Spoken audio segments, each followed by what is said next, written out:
Hello दोस्तों, कैसे हैं आप सब? आशा करता हूं कि आप अच्छे होंगे और अपनी पढ़ाई को निरंतर जारी रख पा रहे होंगे। अभी चल रहा है प्रतियोगी परीक्षाओं का दौर। आगे आने वाले समय में जो अभी ये शांति काल चल रहा है, आने वाले समय में कुछ एक महीनों के बाद आपके राजस्थान प्रतियोगी परीक्षाओं का एक दौर आएगा, जिसमें आपको राजस्थान प्रतियोगी परीक्षाओं की इस दौर में हमारा राजस्थान कक्षा 6 से लेकर कक्षा 10 तक की मूल पाठ्य पुस्तकों का की आवश्यकता बहुत ज़ोर शोर से होगी। तो हम इसी थीम के साथ में चल रहे हैं कि हम कक्षा 6 से लेकर कक्षा 10 तक की मूल पाठ्य पुस्तकों का इस चैनल पर अध्ययन करा रहे हैं, वो भी लाइन टू लाइन अध्यायवार। तो आप अगर चैनल पर पहली बार विजिट कर रहे हैं तो चैनल को जरूर सब्सक्राइब कर लीजिए और जुड़िए हमारी इस मुहिम के साथ में और इस नवाचार के साथ। अंतिम दौर तक हम आपके साथ रहेंगे। हमारा राजस्थान कक्षा 6 से लेकर कक्षा 10 तक की जो मूल पाठ्य पुस्तकें हैं, हम लाइन टू लाइन और कॉन्सेप्ट के अनुसार करवाने का प्रयास कर रहे हैं। अब तक हमने कक्षा 6 की जो पाठ्य पुस्तक है उसके 7 अध्याय कवर अप कर लिए हैं। इस वीडियो में हम आज का एक नया टॉपिक पढ़ेंगे और वो भी बिल्कुल अपडेट किताब के साथ। अपडेट किताब इसलिए क्योंकि 41 जिलों के अनुसार जो हमारा भौगोलिक परिसमन हुआ है राजस्थान का, पहले 33 जिले थे, अब जो 41 जिले हैं, और उसी के अनुसार जो अपडेट किताब आई है बाज़ार के अंदर, जो और जो हमारी शिक्षा विभाग के अंदर जो नई किताबें आई हैं, उससे ये किताबें कवर अप करके हम इस मुहिम को आप तक पहुंचाने का भरसक और अथक प्रयास कर रहे हैं। तो आप हमसे जुड़िए इस चैनल के माध्यम से, चैनल जीके विद गुरुजी के साथ में, और आप इसे सब्सक्राइब करके रखिए। हम आप तक रेगुलर और नियमितता के साथ में, बड़ी निरंतरता के साथ में आप तक इन वीडियो को पहुंचा रहे हैं। एक दिन भी स्किप नहीं कर रहे हैं। इतने अथक प्रयास के साथ में आप तक ये जो कॉन्सेप्ट है वो पहुंचाने का प्रयास कर रहे हैं। तो हमारे साथ इस थीम के साथ में जुड़े। आज पढ़ेंगे हम इस वीडियो के माध्यम से, अब तक पिछले अध्याय में हमने पढ़ा था जो जल संसाधन एवं संरक्षण राजस्थान के जो आपके कॉन्सेप्ट के अनुसार राजस्थान का अपवाह तंत्र, जिसमें हमने नदियां हैं, झीलें हैं, नदियों का जो स्वरूप है, उनकी सहायक नदियां, उनके बारे में पढ़ा था, और जो उनके उद्गम स्थल है उनके बारे में। आज हमारा टॉपिक रहेगा अध्याय नंबर 8, आजीविका के प्रमुख क्षेत्र। तो चलिए, समय को बिल्कुल भी जाया न करते हुए आने वाली प्रतियोगी परीक्षाओं को एक आधार स्तंभ देते हुए पढ़ते हैं आज का अध्याय नंबर 8, आजीविका के प्रमुख क्षेत्र।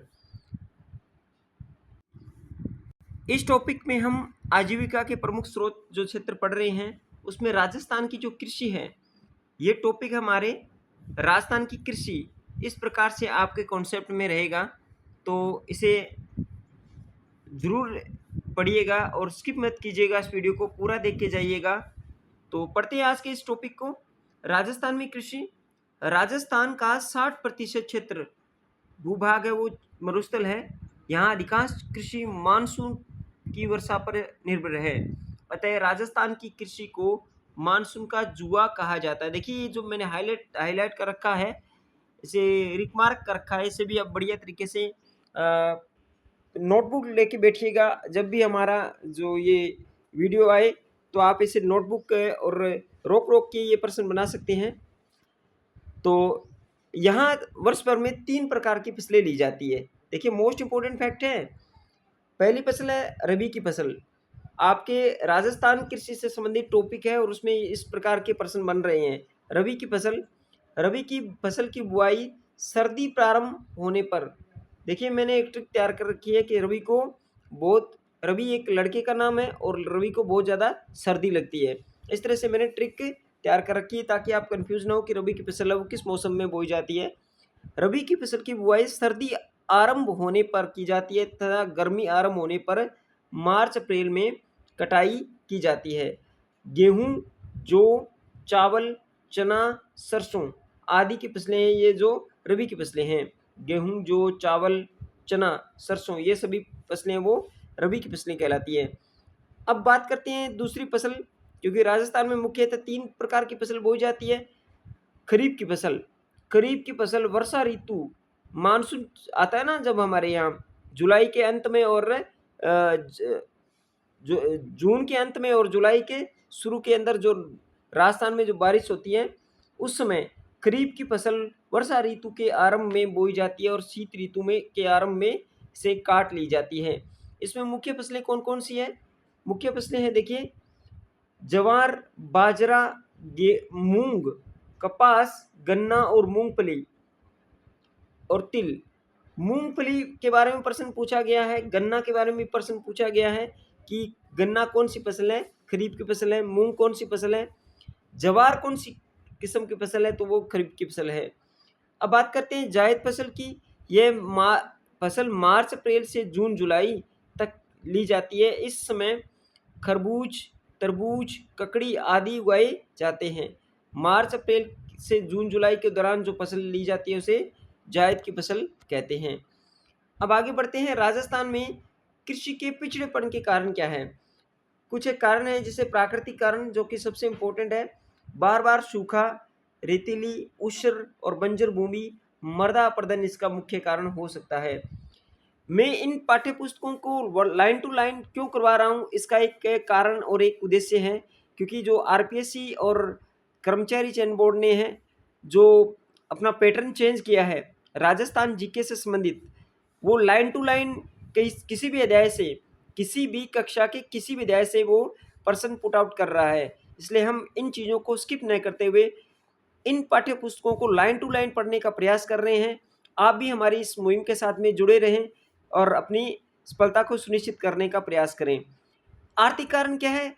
किसानों की निर्धनता, उपज का कम मूल्य, पुरानी तकनीक से कृषि, सिंचाई के साधनों की कमी, उत्तम खाद बीज की कमी, ये आर्थिक कारण हो सकते हैं। संगठनात्मक कारण क्या है? भू स्वामित्व समस्या, नीतिगत कमजोरियां। इसके बाद आगे बढ़ते हैं।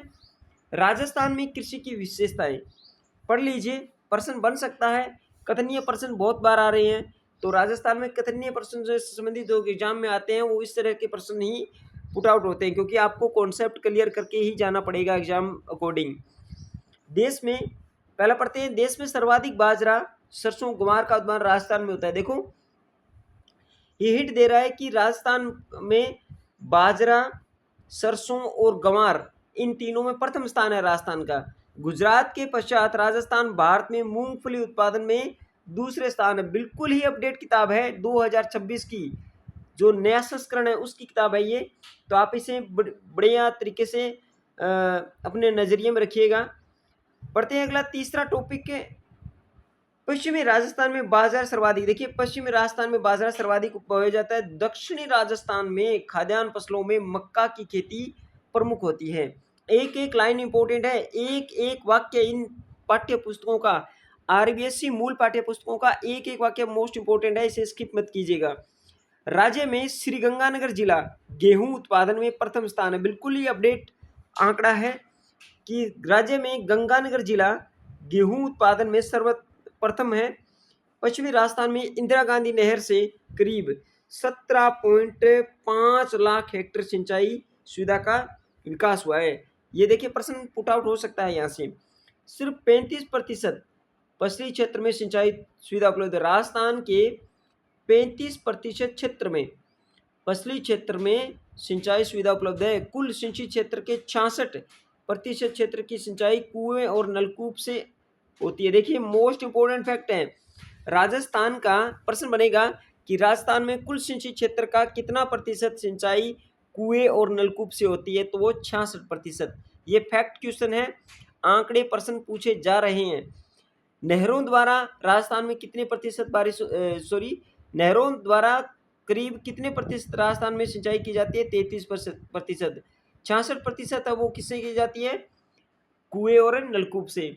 तालाबों द्वारा सिंचित क्षेत्र बहुत है कम, बाकी रही जो 1% है वो तालाबों द्वारा सिंचाई की जाती है। राजस्थान में पशुपालन, देखिए पशुपालन का टॉपिक भी पहले हमने कृषि पढ़ा, कृषि से संबंधित मोस्ट इंपोर्टेंट फैक्ट वो पढ़े, अब पढ़ रहे राजस्थान में पशुपालन। तो देखिए आगे बढ़ते हैं। राज्य के मरुस्थलीय और पर्वतीय क्षेत्र में कम वर्षा और कठिन औद्योगिक भौगोलिक परिस्थितियों के कारण पशुपालन की जीवनार्पण का संसाधन हैं।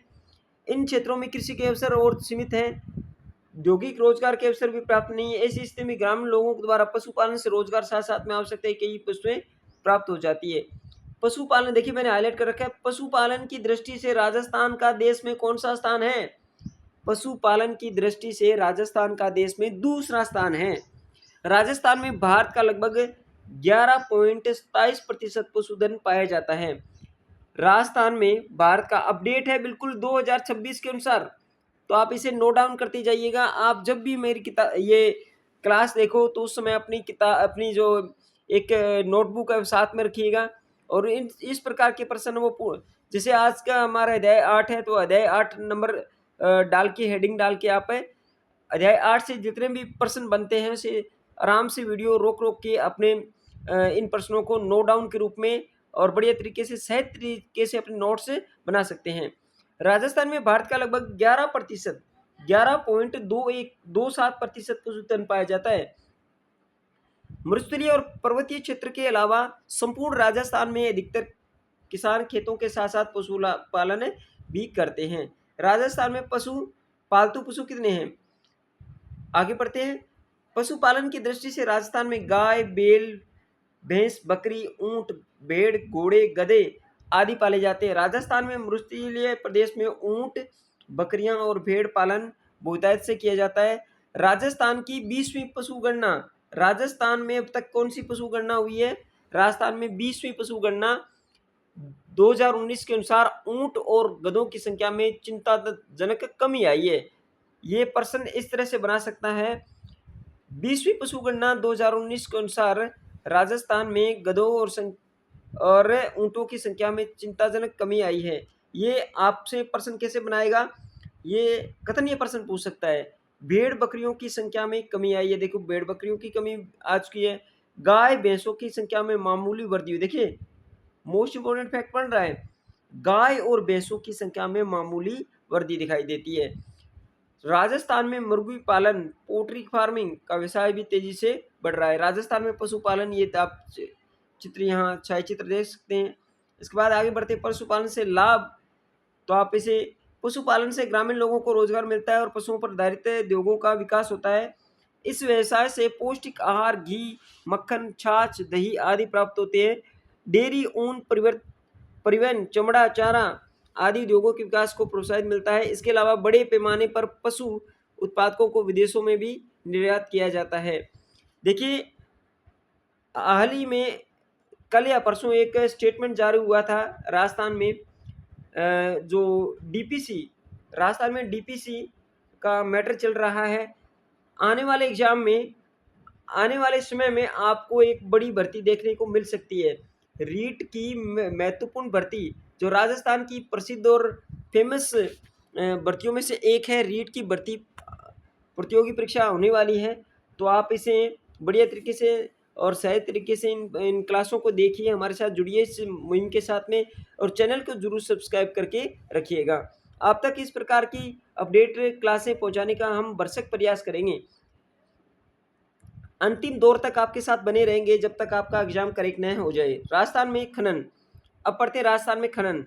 राजस्थान में विभिन्न प्रकार के खनिज पाए जाते हैं, जिसलिए राजस्थान को खनिजों का अजायब घर कहा जाता है। राजस्थान में लगभग 67 प्रकार की खनिजों का खनन किया जाता है। देखिए अपडेट किताब है और अपडेट किताब का अपडेट आंकड़ा है, राजस्थान में लगभग कितने प्रकार के खनिजों का वो खनन किया जाता है, तो वो किया जाता है राजस्थान में लगभग 67 प्रकार के खनिजों का खनन किया जाता है। राजस्थान में सर्वाधिक उपलब्ध खनिज रॉक फास्फेट, पहला देखिए खनन से संबंधित पहला जो फैक्ट बन रहा है, पहला फैक्ट बन रहा था 67 प्रकार के खनिजों का खनन किया जाता है। दूसरा फैक्ट बन रहा है कि राजस्थान में सर्वाधिक उपलब्ध खनिज कौन सा है? Rock phosphate. तीसरा बन रहा है, इसलिए तो मैं कह रहा हूँ ना, अपनी नोटबुक तैयार रखिए साथ में, सीसा, जस्ता, जिप्सम, चांदी, संगमरमर आदि के उत्पादन में राजस्थान का एकाधिकार है। इसके बाद बात करते हैं चूना, पत्थर, टंगस्टन, अभ्रक, तांबा, इमारती पत्थर अन्य महत्वपूर्ण खनिज है। राजस्थान का जो खनिज का क्षेत्र है, राजस्थान में खनिजों की उपलब्धता को देखते हुए खनिज आधारित नए उद्योगों की स्थापना में काफ़ी अवसर हैं। यही कारण है कि राज्य सरकार प्रदेश में खनिज आधारित उद्योगों को की स्थापना को प्रोत्साहित करने का भी इस ओर ध्यान भी दे रही है। राजस्थान में अवैध बजरी खनन की समस्या निरंतर बढ़ रही है। अवैध खनन से अरावली पर्वतमाला की कई पहाड़ियां पूरी तरह से गायब हो चुकी है, जिसके गंभीर पर्यावरणीय दुष्परिणाम हो सकते हैं। तो ये था आज का टॉपिक। हम इससे संबंधित प्रश्न पढ़ेंगे एक बार। आजीविका आप जानते हैं, रोजगार, जीवन निर्वाह हेतु किए जाने वाले कार्य। अतिवृष्टि क्या होती है? अत्यधिक वर्षा। निर्यात, देश से वस्तुओं को अन्य देशों की ओर ले जाना। क्योंकि हम प्रश्नों को शब्दावली इसलिए पढ़ रहे हैं क्योंकि हम चाह रहे हैं कि एक भी चीज स्किप न हो हमारी। बात करते हैं आज के इन प्रश्नों, अभ्यास प्रश्नों के बारे में थोड़ा सा। रबी की फसल की प्रमुख फसल, देखिए ऊपर हमने पढ़ा था रबी की फसल की कौन सी फसल है? गेहूं। और सब फसलें कौन सी हैं? ये सब जो है मक्का है, कपास है, बाजरा है, ये खरीफ की फसल है। गेहूं एक के लिए है, वो रबी की फसल है। मरुस्थलीय राजस्थान में सर्वाधिक बोए जाने वाला खाद्यान्न कौन सा है? बाजरा है जी। इसके बाद बात करते हैं खरीफ की फसल कौन से ऋतु में प्रारंभ की जाती है? खरीफ की फसल है ये अक्टूबर नवंबर सॉरी ये जून जुलाई में बोई जाती है और अक्टूबर नवंबर में से काटा जाता है। 20वीं पशु गणना के अनुसार राजस्थान में रेगिस्तान एवं पशु की संख्या में चिंता, देखिए गधों और ऊंट, इसके बारे में हमने पढ़ा था ना, गधों और ऊंट के संख्या में चिंताजनक गिरावट आई है। तो ये थे आज के टॉपिक से संबंधित महत्वपूर्ण प्रश्न।